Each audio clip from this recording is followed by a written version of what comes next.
My sister accused my husband of cheating with her at our anniversary. My parents believed her without proof and abandoned me for 2 years.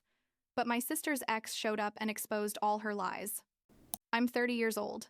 I'm a mother of 2 incredible kids. And what happened 2 years ago basically destroyed my family in a way I never imagined possible. I guess I should start at the beginning. I mean, not the very beginning, but when everything went to hell in a matter of minutes during what was supposed to be a nice celebration. But first I have to talk about my sister Sophie, because none of this makes sense without understanding who she really is. Sophie and I grew up together, sharing a room until I was like 12, fighting over clothes and makeup, that kind of stuff sisters do. She's 4 years older than me, and she was always my parents' favorite. I don't know exactly why, but that's how it was. When we were younger, it didn't bother me that much. I mean, things were relatively normal, I guess. But as we got older, I started noticing that Sophie had this tendency to lie about completely random things. One time she told our entire extended family that she'd gotten a full scholarship to study in Europe when she hadn't even applied, and when the truth came out, she just laughed and said it had been a misunderstanding. My parents never really confronted her, like they always found a way to justify her or minimize her lies. And me being the younger sister, I just watched and thought maybe that's what family life was like for everyone. I met Ryan when I was 24. He worked at the same company as me, but in a different department. And from the first moment, I knew he was someone special. He's one of those genuinely good people. You know? Like he has no malice. He's hardworking, honest, an incredible dad now that we have our kids. Basically everything I always wanted in a partner. We got married 2 years after we met. It was a small but beautiful wedding. And Sophie was my maid of honor because, well, she was my sister, and that's what I was supposed to do. During the wedding, she was weird. Like she made strange comments about Ryan. Things like, "Oh, Emma, you're so lucky," or "Ryan is so attractive." And I thought she was just being Sophie. You know, a bit dramatic and attention-seeking as always. The first years of marriage were amazing. Honestly. We had our daughter when I was 24, then our son 2 years later, and we were building this beautiful life together. Ryan was always super attentive to my family. He went to all the gatherings, helped my parents with house stuff when they needed it, was kind to Sophie even when she said kind of weird things. I worked part-time from home to be with the kids. Ryan had a good job in finance. We lived in a modest but comfortable house on the outskirts of the city. Like a normal, happy life. Sophie, on the other hand, went from relationship to relationship. Nothing ever lasted more than a few months, and there was always drama. It was always the guy's fault. There was always some betrayal or some problem, and my parents always consoled her and told her she'd find the right one eventually. I tried to be a good sister. I listened when she needed to vent. Gave her advice. She never followed. That kind of thing. It never occurred to me that she might be resenting my life or my marriage, because why would she? Right? We were family. We were supposed to support each other. We got to our 6th wedding anniversary like 2.5 years ago, and we decided to have a barbecue in our backyard to celebrate. We invited my parents, Sophie, some close friends, my Uncle George, who's always been like my favorite person in the whole family, like 25 people total. Ryan spent the whole morning preparing the meat. I made salads and desserts. The kids were excited, running around everywhere. It was one of those perfect days that you keep in your memory forever. Sophie arrived around 2 in the afternoon. She came alone because at that time she wasn't dating anyone, and from the moment she arrived, I noticed she was weird. She was drinking more than normal, which was already concerning because Sophie and alcohol. I have never been a good combination. And she was like really flirty with Ryan in a way that made me uncomfortable, but that I tried to ignore because I didn't want to ruin the day. The thing is that around 6 in the evening, when most people had already left, and only my parents, my Uncle George, and a couple of friends remained, Sophie suddenly stood up in the middle of the yard and started crying. And when I say crying, I mean that dramatic telenovela crying, like hyperventilating and everything. Everyone obviously got worried and we asked her what was wrong, and she looked me directly in the eyes and said, "Emma, I need to tell you something. Ryan and I have been having an affair for the last 6 months." I swear to God, the world stopped in that moment. Like my brain couldn't process what I'd just heard. And I looked at Ryan, who was literally with his mouth open in complete shock. And then I looked at my parents, who had gone completely pale. Ryan immediately started denying everything. Like, "Emma, this is crazy. I don't know what she's saying. I would never ever do something like that to you." And I knew him well enough to know he was telling the truth. I mean, I could see the genuine terror in his eyes that someone was saying such a lie. But Sophie kept crying and saying things like, "I'm so sorry, Emma. I couldn't take the guilt anymore." It started when he came to help me move 6 months ago, and things just happened. And I was standing there feeling like I was in a nightmare I couldn't wake up from. My friends who were still there left quickly because obviously it was super awkward, and my Uncle George tried to calm the situation, saying we all needed to breathe and talk calmly, but it was already too late. What happened next still hurts me to this day.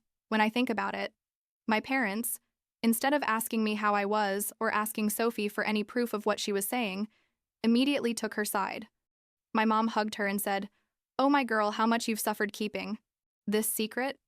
And my dad looked at Ryan with a hatred I'd never seen in him and told him to leave the house immediately. Ryan tried to defend himself, tried to explain that none of that was true, asked them to check his phone, his emails, anything, but my dad just kept yelling for him to leave before he called the police. I was completely in shock.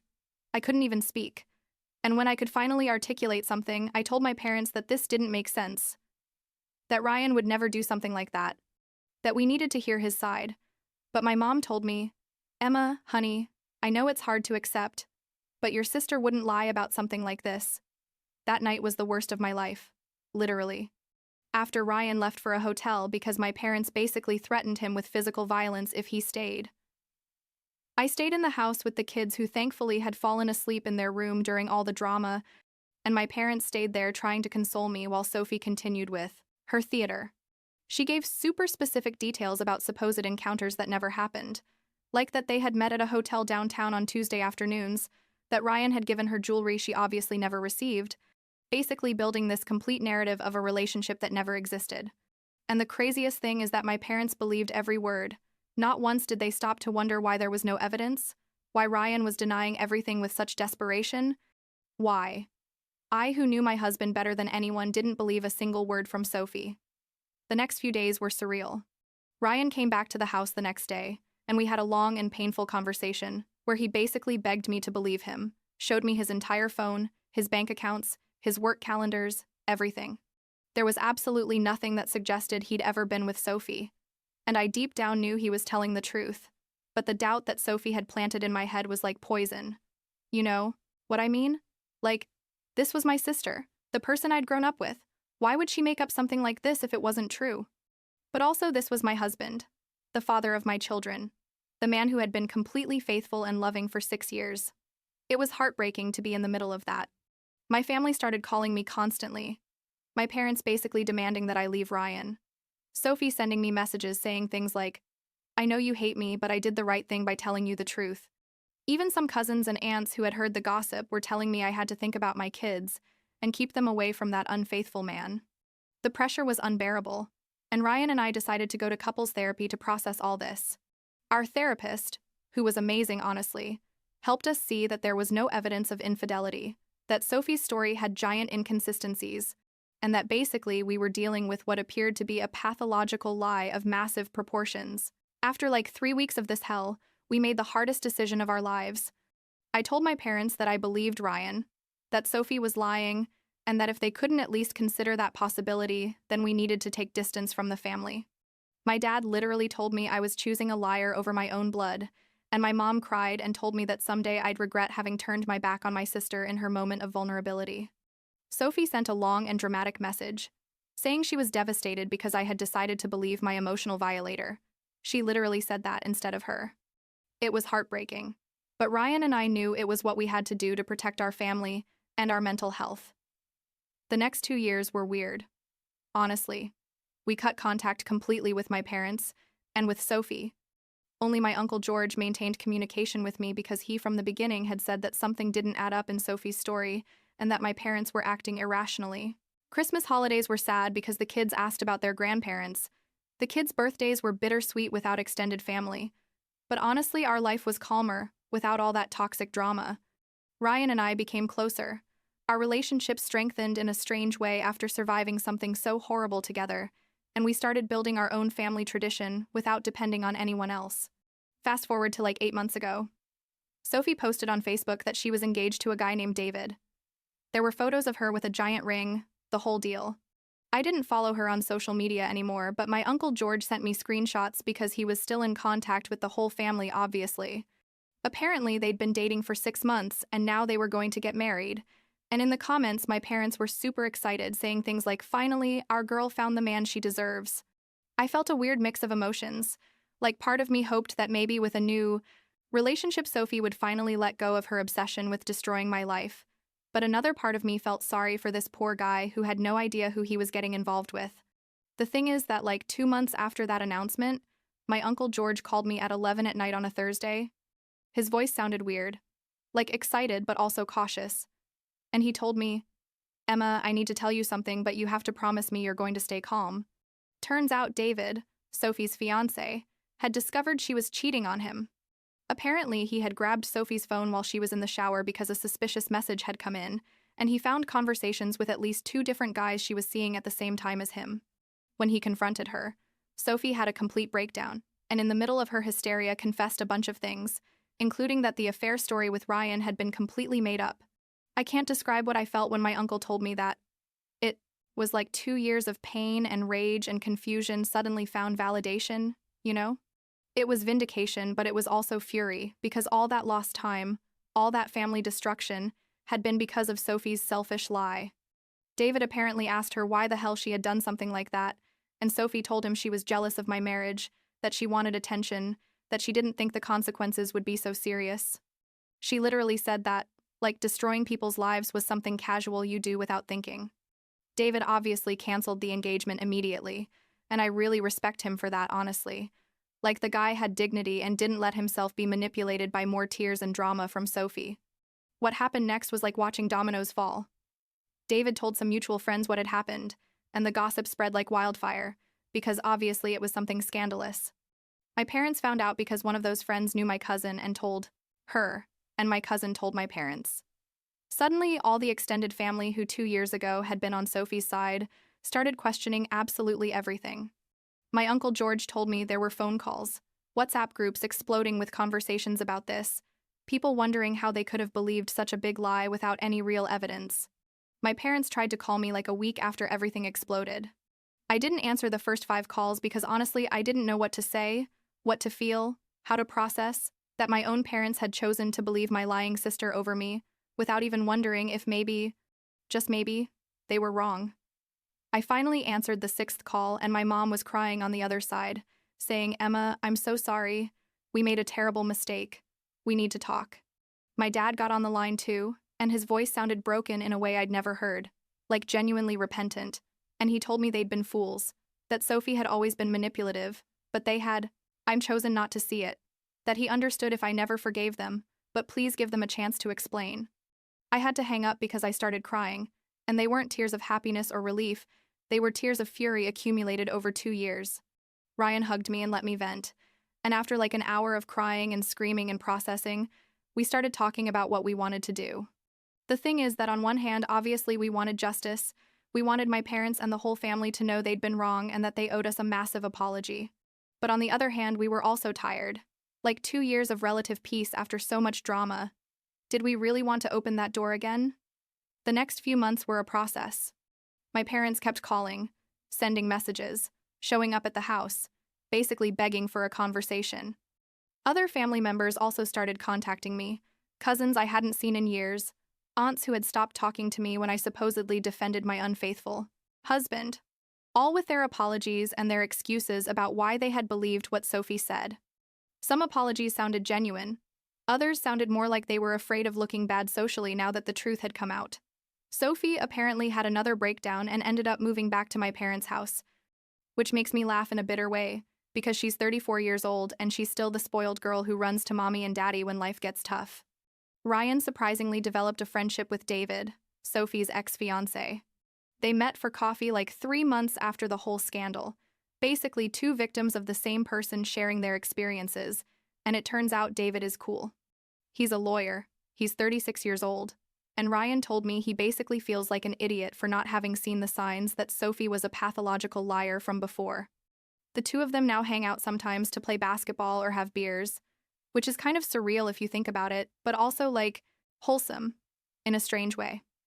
As for my parents, I finally agreed to meet with them like 4 months ago.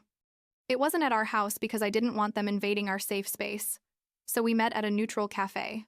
They brought a letter they had apparently written together, where they basically admitted all their mistakes, apologized deeply, and recognized that they had failed as parents by not protecting me from Sophie and by choosing to believe her blindly. My dad cried, which was super awkward because my dad isn't one to cry, and he told me that not a day went by without him regretting how he had treated Ryan that day at the barbecue. My mom said they had been enablers of Sophie during her whole life, and that now they were trying to get her professional help because clearly there was something wrong with her on a psychological level. It was heavy listening to them. Honestly, part of me wanted to yell at them and tell them to go to hell, that they'd lost their chance to be part of our lives, that it was too late for apologies. But another part of me, the part that still loves them because at the end of the day they're my parents, wanted to believe we could rebuild something. I don't know if things will ever be like before. Honestly, I don't think so. Too much damage was done, and there are things you can't undo. But I told them we could try, slowly, to rebuild some kind of relationship, mainly for my kids who deserve to know their grandparents if they could behave like decent human beings. The thing with Sophie is more complicated. My parents told me she's in therapy now, that apparently she was diagnosed with narcissistic personality disorder or something like that, and that she's working on her problems. Honestly, I don't care. Like, I understand she has mental problems, but that doesn't excuse what she did. You know what I mean? She destroyed my relationship with my family, almost destroyed my marriage, put my kids in a horrible situation, all because she was jealous and wanted attention. I have no plans to talk to her in the near future. Maybe never, and I'm at peace with that decision. My parents understand it, or at least they say they understand it, although I know deep down they probably hope that someday I'll forgive Sophie too, but that's not going to happen. Ryan and I are good. Better than good, actually. We went through hell together and came out the other side stronger, which sounds cliché, but it's true. Our kids are growing up in a stable and loving home. Now they see their grandparents once or twice a month in supervised visits, where basically my parents come to the house for a couple of hours and play with the kids. And so far it's been okay. My daughter, who's now 6, sometimes asks why so much time passed without seeing her grandparents, and we've told her a simplified version that adults sometimes have disagreements, but that we're working on fixing it, which seems to satisfy her for now. Last week was the 8th anniversary of my marriage to Ryan, and we decided to have a small dinner at home. Just the 4 of us and my Uncle George, who remains my favorite person in this whole story because he never stopped believing in us. While we were eating cake, my 4-year-old son said something that broke my heart in the sweetest way. He said, "Mommy, you're the best mommy in the world." And I started crying right there at the table because after everything we went through, after all the shit and the drama and the pain, we have this small but real family full of love. Ryan took my hand and smiled at me. And in that moment I knew we'd made the right decisions, that we'd protected what really mattered. I don't know what will happen in the future with my extended family, if things will ever normalize more, or if there will always be this tension and this distance. I guess only time will tell. What I do know is that I'm not going to allow anyone again, not even my own family, to put at risk the peace and happiness of my home. I learned the hardest way possible that sometimes the people who are supposed to protect you are the ones who hurt you the most, and that it's okay to set boundaries even with family, especially with family. And although part of me still feels sadness about how everything fell apart, about the lost years and the damaged relationships, another part of me feels something like relief from finally knowing the truth and having that truth validated, even though it came 2 years late.